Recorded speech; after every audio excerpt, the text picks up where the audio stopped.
Hello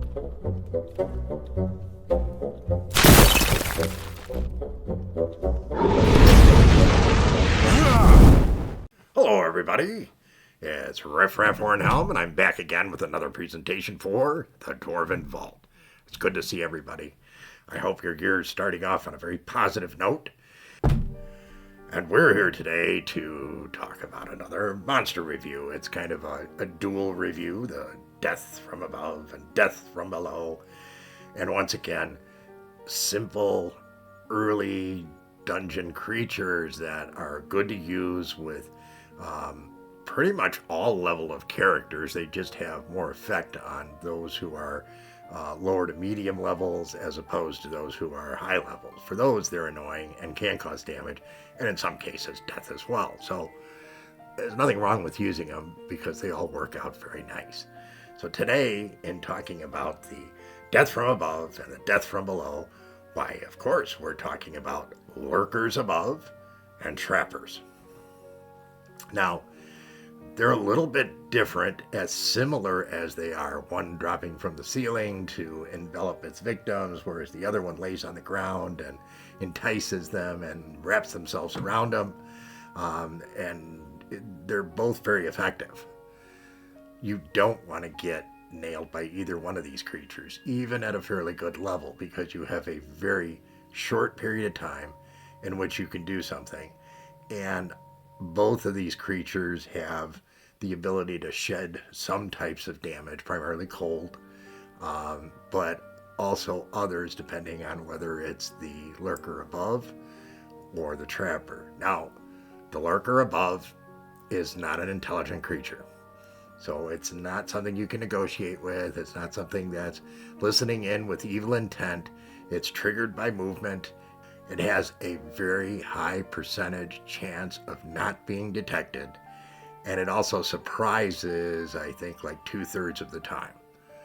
So it gets the first lick in pretty good. And once you're in, it's hard to fight it. Now, those of you who have audio triggered magics and things like that, you're in better shape. But many of you, unless you have a short weapon in hand, are going to get constricted and suffocated, and it's not a good situation. In both cases, whether it's a Lurker Above or a Trapper, they usually kill in less than 5 rounds, and that doesn't give you a lot of time to do if your arms are constricted and you can't move and all that kind of fun stuff. Now, the Lurker Above moves on, I don't know, the best way of thinking of it is upside down hovercraft. It has an air cushion that allows it to move along on the ceiling. Physics and Dungeons and Dragons don't get along very well, so there's no point in even trying. But the Lurker Above is something that, once again, not being intelligent, is really just triggered by movement and a party going underneath. Now, a Trapper, something different.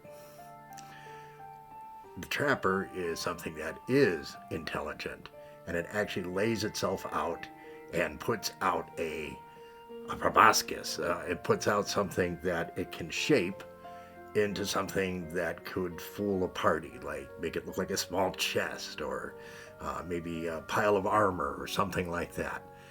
It tries to entice its victims using this image, or it's not really an image, it's really there, but to get people to come over and check it out, which puts them pretty much in the center of the Trapper, who then flips up its, I don't know, they're not wings in this case, flaps, and constricts its victims.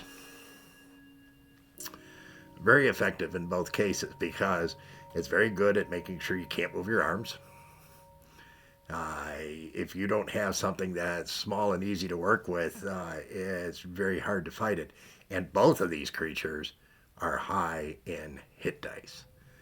Okay, they're once again, this is the original AD&D, so I believe one of them is 10 hit dice and the other's 12. They're difficult to kill. So if you don't have somebody who's outside and able to assist from the inside, they're very, very dangerous. So once again, whether you choose a lurker above or a trapper, you're going to get some fun, interesting engagements between characters and these creatures. As a DM, I think they're awesome. And they're a great entry level dungeon monster that's really hard for your characters to figure out, and actually can be a pretty good boss level defense for a medium to lower level dungeon. So, from a player's perspective, well, these suck. You don't want to get caught by these. The only way that really seems to work well is if they don't get the whole party and at least one person is outside. If that happens, then you have a good chance of escaping. If you're on the inside, unless you move quick and have the means available, you're kind of toast.